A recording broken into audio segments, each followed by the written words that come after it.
Take your podcast to the next level with Media 22. From top-tier equipment to custom sets and a dedicated producer, we'll make you sound like a pro. We specialize in audio and video podcasts, video editing, content distribution, and live streaming for creators and businesses. Visit media22llc.com today for your free consultation. Media 22, where excellence meets creativity. This episode of the Big Difference podcast is brought to you by Fenrici Brands. Proud to call Madison home, Fenrici is a mission-driven company supporting local families and kids through meaningful partnerships. Their backpacks, insulated lunch boxes, and bento boxes are built to last with bold designs and parent-approved durability. Some still going strong after 3 years. Shop at Fenrici.com or on Amazon and use code BBBSMadison for 10% off Fenrici products on Amazon. But hurry, code expires August 31st. Support a brand that supports our community, Fenrici Brands. You are listening to the Big Difference Podcast, a podcast about empowering youth and strengthening communities through the transformative power of mentorship. I'm your host, Tracy Anderson, Community Partnerships Manager at Big Brothers Big Sisters of Dane County, and you are listening to part 2 of our interview with Corey Whitmore from Media 22. We had such a great conversation, we had to break it up into 2 parts. In this episode of Behind the Mic, How Media 22 helps us make podcast magic, Corey shares powerful insights on how podcasting can impact both corporate businesses and nonprofits. Take a listen. So we've brought a lot of guests in, and the guests that we've brought in, they're always so impressed and surprised, right? Because like I said, I think you're like this secret gem that many people don't know about. So people come in, and you've seen their reactions. Yes. And they're like, I didn't even know you were here. Oh my gosh, you have this, you have this, you have this. And they want a tour. Yes. You give them a mini tour. So I have a couple questions, actually. Yes. So the first thing I want to know, like, since partnering with us, like, have you been able to make any meaningful connections or have any meaningful opportunities? Yes. There's been a number of emails for folks that have inquired about services, and we've been able to set up some consultations and things with them, some back and forth. So, yes. That's great. Thank you very much. Yes, you are welcome very much. And so, okay, with the music, like, we understand, like, what you can do for musicians, but, like, for corporate groups, what can you do for corporate businesses, corporate groups? We tend to bring in a lot of businesses, right, that are sponsors of us. So, what are some services that you could offer to them? Well, I would say on the podcast and I would say podcast video side, half of our clientele is corporate. Okay. And so the things that we're doing, main 2 things that we're doing. One, for those corporations, nonprofits that are in the space that are looking to really get into the podcast space. Many folks have the idea, but either don't have the equipment to be able to execute, or in many cases looking for guidance on the best way to execute it. And so what we're seeing with corporations and nonprofits is that podcasting has kind of moved into a marketing budget. Okay. And so a lot of folks, some folks where I have to send invoices, I'm sending it to their marketing department. Okay. In all honesty. Yeah. And so they're using the podcast to do a couple things. One, if it's service based, to really talk about the different services, bring clients that have used those services that can speak to it. Yeah. Also, a lot of the other ones are doing it as brand building. Okay. And so they're touching on a lot of different aspects of what this company does, what we're hoping to do in the future, how we've taken our products and improved upon them over time and things of that sort, and put those into a podcast space where they can put it out there and now really use in a social media aspect. So I've seen that a lot. Do you have a corporate company, and you don't have to say the name, yes, but as an example, like what they're doing podcasting for? Yes. And so the one I just mentioned where I said they did a podcast, they did 1 season a year ago. Okay. They've come back in, and actually last week I was uploading their second episode for their season 2. And so they're basically like a scientific laboratory that tests nutrients and baby formula and all types of stuff that's over my head. So when I sit in, I learn a lot. But what they do is they'll bring in their scientists or the folks that are over different departments to kind of speak to the technical side of it, which is the stuff that flies over my head, but the application side of how it impacts what they're doing for customers. Like, what is the result of all this work and all this testing that we do? And so you have the folks that are the experts that are really into the science side of it, and even some policy side that goes around to it of how they're able to go about it, how the regulations kind of dictate what they are and are able to do, and how it's safe and things of that. Mm-hmm. But then, like, what's the underlying impact for customers that are using some of these things and things of that sort? And so they've taken their podcast to really inform folks. And from the outside looking in, like, you know, I've been to their facility. It's a huge facility. Absolutely beautiful. But if you just told me the name, and I don't really, I wouldn't really know kind of what you do. And you say we do testing, and it's like, okay, what kind of testing? Like, how does that impact me? Right. And, you know, they're testing things that we're taking every day, vitamins, you know, the probiotics. There was somebody that was over that and all types of other stuff.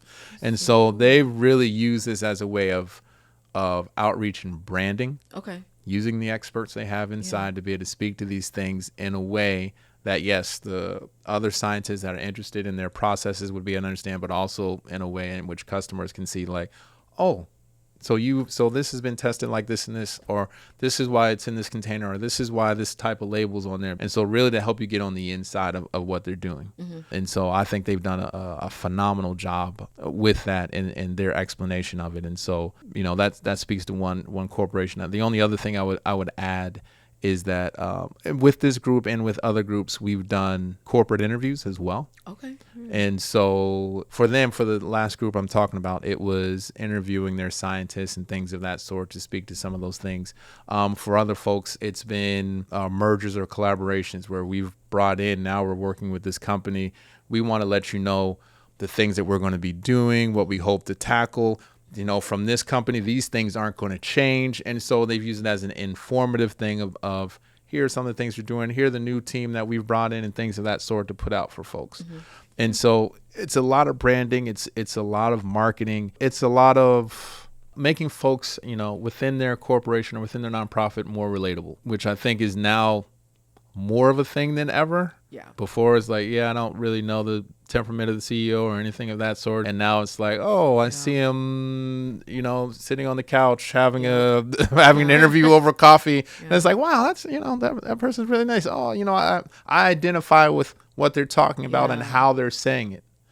And so, like I said, the marketing aspect is really, really taking off in that world. That's such a good point. Like the podcast world, I mean, I wasn't even thinking about it, but it does make you relatable. Yes. And just as we were talking about too, potentially doing like video podcasting next year, which would make us even more relatable, right? Because to be able to see you. Yeah. Yeah. So is that the advice that you would give to any corporate or nonprofit? Like you would highly recommend them doing a podcast? I would. I think it's, for me, like I said, it's the new marketing aspect. You know, not to say that the traditional ways of marketing are ineffective. You know, like TV. Well, I don't know how many people are doing newspapers, and you know, maybe still newspapers, magazines, and things of that sort. But the game today for not all businesses, but a lot of businesses, is the social media game. Yeah. And the hard part about it is creating enough content to actually get traction in that space. That's not the only thing that's difficult, but that's one of the first hurdles. Mm-hmm. Do I have actually enough content to populate to actually lay an anchor there where folks are now coming to search and see what we're putting out? Yep. And so the podcast space, audio, but more so video, allows you to start to be in that space in a number of different ways. In full, long format, in short format, vertical, horizontal. You know, I do some of these things for some of my clients, the shorts and things of that sort. It allows you to now build the content. And then from there, you need to build a marketing plan and a narrative. And so what are you really trying to hammer in when you have whatever your customers or whoever you're trying to reach when they see this content? Mm-hmm. And so that it's not kind of disjointed. Right. And so, yes, one thing, you got to get the content in some way, shape, or form. Once you have the content, and now what's the strategy? Right. And then what are you really trying to brand? What are you really trying to push? And what are you trying to convey? And then kind of hammering that. It's such great advice. Yeah. And I'm a huge fan of social media because it is the quickest way. If you want to get a message out there, it is like the fastest way to do it. Yes. And it works. Yes. It really works. So what have you liked most about working with Big Brother, Big Sister on this podcast? I've learned, well, I think the number one thing, to be honest, is this. A lot of the stories, especially when we have bigs and littles on, have been incredibly like impactful. Mm-hmm. And it's for me, it's just been so powerful. Yeah. Do you have a favorite episode? I love the one with when we had the mayor on. It was like the 3-part. Yeah. With a gentleman that was in school that was virtual. Yeah, and you made that happen, by the way. I mean, you know, we, like you were saying, evolving, right? Yes. So we're doing regular podcasts, and then all of a sudden we're like, well, can we do like a 3-parter, or can we do one virtually? We should mention too that you can also do that, so people can come in studio, or you can actually interview people virtually as well. Yes. You have that capability. Yes, and the gentleman that at the end I found out is in music. He DJs, but he was also a little. Yeah, and he's a board member. Yes, he was on with somebody else. Sandy, with Sandy. CEO. Yes. Joe McGonigal. Mm-hmm. Yes. That was to be able to get insight on both sides of it. Yep. Mm-hmm. From a recipient as being a little, but now being within the organization, and now really being able to reach out and be able to speak to it from experience and things of that sort, I thought was really powerful. And so, you know, as we always do in our intro, and I always tell folks, I'm like, yeah, I understand some of you will be nervous, but 5 minutes in, we'll have an incredible and powerful conversation. And there hasn't been an episode where that hasn't happened yet.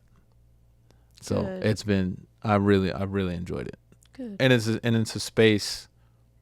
Conversations are a space that I like to be in, and so, you know, I enjoy all my podcasts. I'm not saying I don't. There's some that I enjoy a little bit more because of what I'm involved in or things I've been involved in that, you know, that I just really enjoy recording and really just being like a fly on the wall, just listening. Conversations are amazing. I love having conversations. Yeah. Yes. Yeah. Mm-hmm. Interested in becoming a big, joining an event, or supporting youth in your community? Visit bbbsmadison.org for Dane County or bbbs.org for nationwide opportunities. We'd love to connect with you.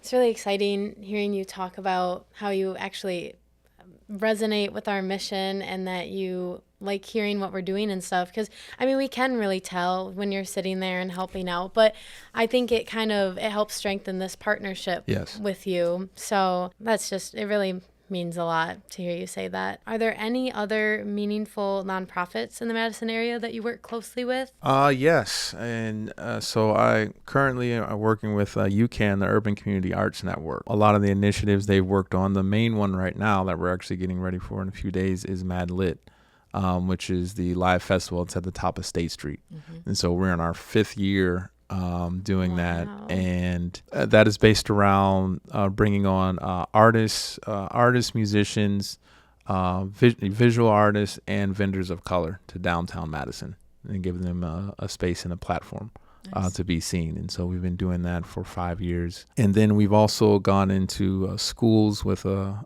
academic wrap-up program. And so that program deals, we go into elementary schools or middle schools. And normally, at least the last couple of ones, we've been working with folks our teachers that are in sciences, and they'll write a climate change rap. So we'll bring in artists to help them write it out based upon the stuff they're learning. We get them to record it, and so we'll go to the studio, and then they get like recording experience and things of that sort. And they get to listen to it back. And then there's been a few years we've actually been able to coordinate at one of the local parks. And we've used Warner a few times in the past for them to come out and perform it. Oh, nice. And then we do like a little musical event around there, have food and things of that sort as well. And so, yeah, those are the 2 biggest initiatives with UCAN. Wow. Very good. I mean, you really do it all. Yeah. Thank you. You do. You absolutely do. Yeah, you actually do. No, like wow. I mean, we have already learned so much in this podcast. I mean, we get to chit chat before we record and stuff, but it's been really cool to just hear more about everything that you do, which is a lot, as we've discovered. So before we wrap up, is there a fun fact that you'd like to share with the listeners? Okay. I don't know how fun this fact is, but it's a fact. I have lived in 5 different states by the age of 15. Oh, wow. Wow. And went to 3 different high schools. Oh, really? Yeah. Wow. So I've moved around a lot. That is an interesting fact. So do you feel at home in the Madison area? What's interesting, this is my second stint in Madison. Oh, okay. So when I moved, the order is I was born in Pennsylvania, Harrisburg, Pennsylvania. I moved to Maine for 6 years. That was interesting. I was in Illinois, Champaign, Illinois for 3 years. Maryland, Gaithersburg, Maryland for about a year. Then was in Madison for the last 3 years of high school. Oh. Moved to Milwaukee because I went to Marquette University and graduated there. And then recently, so I've been back in Madison for about 10 years, 10 and a half years. So this is kind of like my second stint. And so home, it's kind of a blend between Madison and Milwaukee because those are the 2 places I've been the longest. And so probably Madison, a total of Madison is probably like 14 years. So pretty close. Okay. So, but I'm not moving anytime soon. So I think Madison will end up being what I call home. You're going to stay, huh? Yes. Okay. Well, that's good. Good for us. I was going to say. You talked about how you like make music and that kind of stuff, and obviously you're a fan of like a lot of different things. So what is your favorite music genre or type of music that you like to listen to or to record? Wow. Great question. That is a great question. I would say R&B is my favorite to record. There's just something about the creative process and the mixing process that is really fun and intriguing and sometimes challenging. How many layers do we want to put on this vocal because we want to give it a certain texture?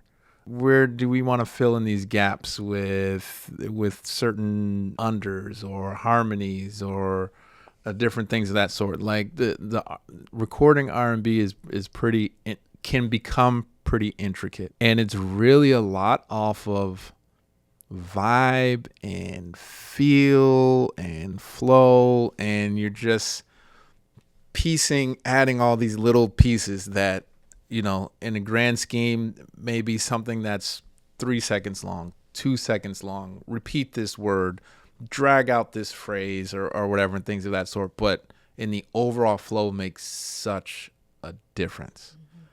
And so recording would definitely be R&B. Listening, it used to be R&B. You know, to be honest, I'd have to go to Spotify to confirm this, but in my head, it feels like it's split between 2 genres. One being hip hop, the other one being I listen to a lot of motion picture scores. Oh. I listen to a lot. Like I have a Spotify playlist. Cool. There's like 100 and some like interesting. motion picture scores. So I wouldn't ever hear that answer. That's a very unique answer. James Horner and John Williams and things of that sort. Like I listen to a lot. So like, you know, I'll be editing video, and if I don't have to like focus in on the vocal, like you'll walk in and hear like motion picture scores going like what's happening? Like what's going on there? And then I like turn around from my desk. I'm like, oh, I'm just editing video. I'm just cutting up video and things of that sort. But I've surprisingly, the person who got me hooked on that was that same roommate in college. The one that gave me the beat program was the one that had it in CD. I was like, yeah, check out these CDs. I got the score to Last of the Mohicans or something like that. I'm like, yeah, all right. But I throw it in. I'm like, wow, yeah. I'm like, I actually really like this. Do you have something else? Yeah. And so I was borrowing all of his stuff. He had like Last Mohicans, the movie that The Thin Red Line, had the score to that, had Braveheart, had the score to that, and all these other things. And I really got into it. I mean, to the point, at that point, I was like, well, you think I could get these as MP3s and put them on my MP3 CD? MP3. So I got like a bunch of them or whatever that I could listen to. Yeah. And ever since then, I've not stopped. I've just added on, with all the movies out, but I've added on. And it's weird that sometimes I'll be in a movie with my son. My son is actually the musical talent. He plays trombone. He can play piano and all this other stuff or whatever. And so he's the one who actually in school and, doing jazz band and things of that sort. Mm-hmm. And I'll be in a movie and I'll be like, oh man, that's a good score. Nice. And he'll be like, yeah, that's pretty good, Dad. Aww. That's funny. That's adorable. So do you have a favorite movie score? That is a good one. Can I cheat? Yes. Yeah, you can. Absolutely. I'm going to cheat. Yeah. That Braveheart is really good, though. Last Movie, that's good. I know, this is like, the Shawshank. I sampled the Shawshank one before. The Shawshank one was so good, with Thomas Newman. If I had to choose, if I was on an island, you only could take from one movie. This is the hardest question you've posed. Good job, Ireland. This is the hard. I actually may be stumped. I'm having a hard time picking. And we can never stump Corey. Yeah. So this is amazing. I always have a solution. You don't always I? do. You always have an answer. Yes. This is almost impossible. I'll just jump out on. Oh man! Every time I scroll, then I'm like, well, what about this one? I think I'm going to go with one of the originals. I think I'm going to go with The Thin Red Line, Hans Zimmer. Okay. All right. It was a war movie. Good question. I've never gotten that question before. You're never stumped. Yeah.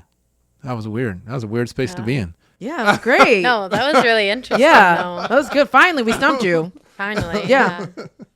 Well, Corey, in wrapping up this podcast episode, I have one last question. Mm-hmm. What are some ways that others in the community can make a big difference in the lives of youth through mentorship? One would be to be a big brother or big sister. That would be the first one. And so to reach out and get the information, and the thing that I've heard over and over again in the interviews is there's sometimes hesitation because of time commitment and things of that sort. But everybody has come in and said, I relish those times, I miss those times, and that once you start, it never feels like a commitment again. And so it's just been incredible to hear that over and over again throughout the episodes. And so I think that would be a great place to start. If that's, for whatever reason, is something that you feel that you wouldn't be able to do, there's all types of community centers, programs in which you can show up. I just mentioned one where I just spoke in front of students for CEOs of Tomorrow. Mm-hmm. And so as a business owner, I was able to talk about my experience and let them know, things that I've done and why I've done it, and things that I think can help them on their journey. I coach. That's another way to be in a space. And coaching is, some folks, X and O's, and I don't know if I can come up with an offense and things of that sort.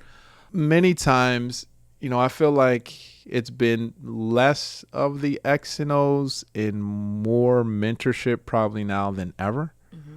And really reassuring kids, giving them opportunity, and just sharing with them things, life experiences, but putting them in a position in which they can feel good about themselves and have an opportunity to succeed.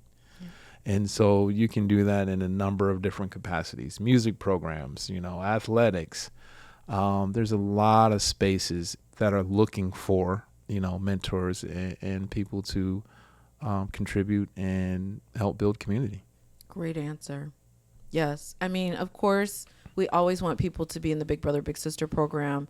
But as you said, there's just so many ways to mentor a child. And you can get involved and give service in many ways. Yes. It truly makes a difference. It really does. Well, Corey, thank you so much for being our guest today. I know it was a little weird, being behind the mic. But we wanted people to know more about you. We want our podcast listeners to know more about you, and just kind of like a behind the mic, how Media 22 helps us make podcast magic. So thank you again for joining us today. We really do appreciate all that you do for us. No problem. Thank you. Looking forward to more episodes. Yeah. And more seasons. Absolutely. Yes. Ireland and I are staying busy. Yes. Yes. All right. Thank you for listening to the Big Difference Podcast, a podcast about empowering youth and strengthening communities through the transformative power of mentorship. I'm your host, Tracy Anderson, Community Partnerships Manager at Big Brothers Big Sisters of Dane County. To learn more, you can visit our website at bbbsmadison.org. It's all about making the big difference. Thanks for listening, and we'll see you next time.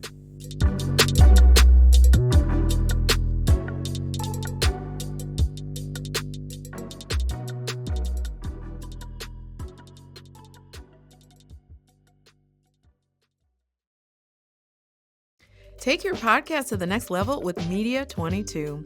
From top-tier equipment to custom sets and a dedicated producer, we'll make you sound like a pro. We specialize in audio and video podcasts, video editing, content distribution, and live streaming for creators and businesses. Visit media22llc.com today for your free consultation.